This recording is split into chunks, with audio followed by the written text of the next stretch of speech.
é muito mal visto falar que você quer ser rico. Sim. É quase um crime, né? Uhum. E eu sempre, eu falava, irmão. as primeiras vezes que eu comentava sobre isso, chegou um ponto que às vezes eu até me sentia meio receoso de falar que eu queria ser bilionário.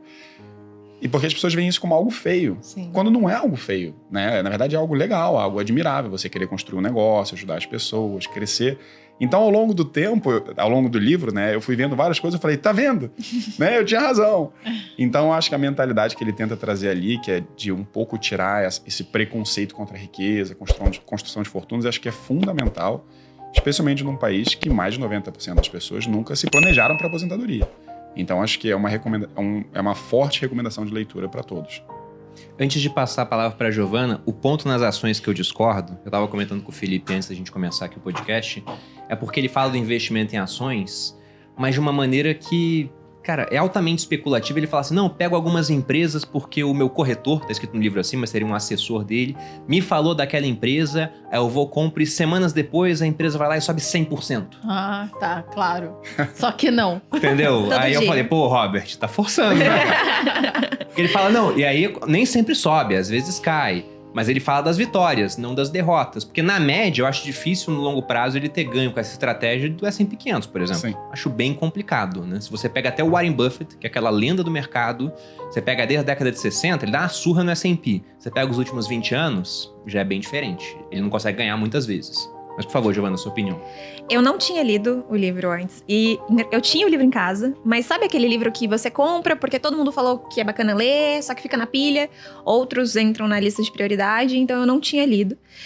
Foi a primeira vez que eu li. E é um livro também que, como a gente fala muito sobre ele, às vezes a gente fica com a sensação de que a gente já conhece. Uhum. E que não tem a necessidade de fazer a leitura. Quase que já leu sem ler, né? Exatamente, eu tinha um pouco desse sentimento. Mas foi muito, muito importante, muito bacana. Acho que ele é absolutamente relevante para quem ainda está aprendendo, mas é também para quem ainda não tá, para quem já se acha que sabe, né? Para quem já considera que sabe. E eu gostei muito da parte que trata da relação de impostos, da sociedade anônima, que a gente vai falar um pouquinho mais sobre isso, mas porque trata o imposto e a relação do rico com o imposto da maneira que é. Porque as pessoas acham que no Brasil, o rico, ele simplesmente sonega. As pessoas resolvem impostos sonegando. E não. Existem outras e lícitas maneiras da gente lidar com isso. Então, muito sobre mentalidade. Esse livro, ele virou pauta na minha casa. Eu e meu marido, a gente ficou discutindo. Ele também foi... Ele é mais do audiobook. Aí a gente discutiu, foi bem bacana. Foi um exercício interessante. Recomendo, inclusive. Bom, e uma primeira pergunta que eu faço é, vocês tiveram um pai rico na vida de vocês? Porque pra quem nunca leu o livro, o título é Pai Rico, Pai Pobre, porque o Kiyosaki, que é havaiano, Havaí é um estado americano, ele fala do pai dele, biológico, que ele chama De pai pobre. de pai pobre. Ficou meio jocoso isso, É. né? Mas ele chama de pai pobre e fala que era um cara excelente, hiper inteligente, mas que não tinha uma mentalidade boa na hora de lidar com dinheiro. E ele fala que ele queria ter dinheiro quando era criança. Uns amigos dele foram pra uma casa de praia e não chamaram ele porque ele não tinha dinheiro.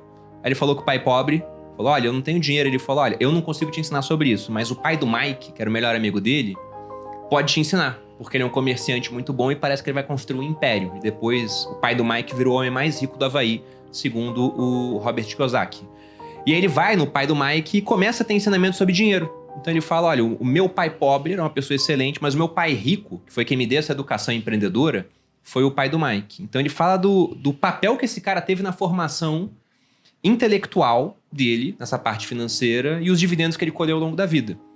E aí, quando você lê o livro, é inevitável você fazer paralelos com a sua própria vida. Então, eu queria saber, vocês tiveram uma pessoa que foi esse papel de influência na vida de vocês, nessa parte financeira? Bom, só para deixar claro para todo mundo, acho que o Perini já explicou, mas só lembrando que não significa ser rico financeiramente, se tratava mais sobre mentalidade, né?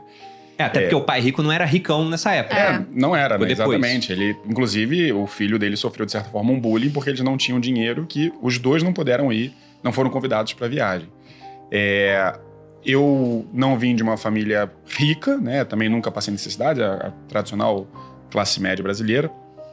Mas ao longo do livro, é interessante você ter perguntado, porque eu identifiquei os dois comportamentos do meu pai. Acho que ao longo do livro, ele tenta encaixar as pessoas num único espectro. Sim. Estereótipos, né? E até eu achei interessante, porque até o pai pobre dele incentivou que ele fosse falar com o pai rico. O que demonstra que ele tinha, de certa forma, um espectro no comportamento de pai rico. Boa. Uhum. Né? E acho que sempre vai ser assim. No livro, obviamente, por motivos educativos, ele força ali os dois a se encaixarem nesses dois pontos. Mas o meu pai, ele trabalhou numa carreira... ele era professor de finanças, né, em universidades particulares. E, ao mesmo tempo, ele trabalhou na Caixa Econômica Federal como concursado. Sempre focou muito na construção de patrimônio no longo prazo. Mas, ao mesmo tempo, o que é um pensamento do pai rico, ao mesmo tempo... ele optou por uma carreira segura, o que é o pensamento do pai pobre, isso é em grandes escalas. Quando eu montei a Portfel, lá em 2019, eu trabalhava numa multinacional, tinha um cargo reconhecido, tinha várias oportunidades de emprego, de ganhar bem, e eu comentei com ele que eu queria abandonar tudo isso e focar numa empresa de consultoria, que consultoria mal existia no Brasil. Ele, naturalmente, eu não vou dizer que ele foi avesso, ele me incentivou a criar a empresa, mas ele falou: jamais abandone o seu emprego seguro. Então, é quase um paradoxo. Ele falou, você pode empreender, mas não saia do seu cargo. E por 2 anos, foi o que eu fiz. Eu mantive a criação. O meu trabalho tinha muita sinergia, né? Então, assim, eu já pesquisava investimentos, então eu não era médico e montando uma empresa de consultoria, né? Eu trabalhava no mercado financeiro, montando uma empresa de consultoria com autorização da empresa e tudo mais. Mas chegou ali no final, depois de 1 ano e meio, mais ou menos, eu falei, não dá mais. Se eu fizer isso, um dos dois não vai dar certo e eu não vou conseguir ter a exponencialidade que eu procurava no empreendimento. E aí, quando eu fui falar com ele, ele falou, não faz isso, não sei o que, essas coisas todas, né? Passados alguns anos, hoje olhando para trás, ele fala, nossa, ainda bem que você não me escutou, né? Então, eu vi vários comportamentos que se identificavam ali no espectro do pai pobre, de segurança, até porque acho que a época dos nossos pais era muito diferente. Sim. Né? Em 1960, 1970, as oportunidades de empreendimento existiam, não pode falar aqui, mas era mais difícil, né? Era mais difícil abrir uma empresa, a vista da economia era diferente. Meu pai tinha 4 filhos, então na minha idade, meu pai já tinha 3 filhos. Eu não tenho nenhum filho, então o que permitiu que eu corresse mais risco para montar uma empresa. Então, acho que tinha um pouco dos dois, mas ele sempre incentivou muito a parte educativa, sempre incentivou que eu estudasse coisas por fora, fosse para fora fazer cursos. Então, eu diria que teve um pouquinho dos dois ali. Mas o espectro pai pobre foi muito difícil de lutar e reconhecer isso no momento que eu decidi montar minha própria empresa. Mas tendo passado por isso e tendo conseguido sair do que ele no livro chama de Corrida dos Ratos, para mim foi fundamental para, de fato, construir fortuna, né? Foi bem diferente do que seguir numa carreira e só investindo um pouquinho ali todo mês, né?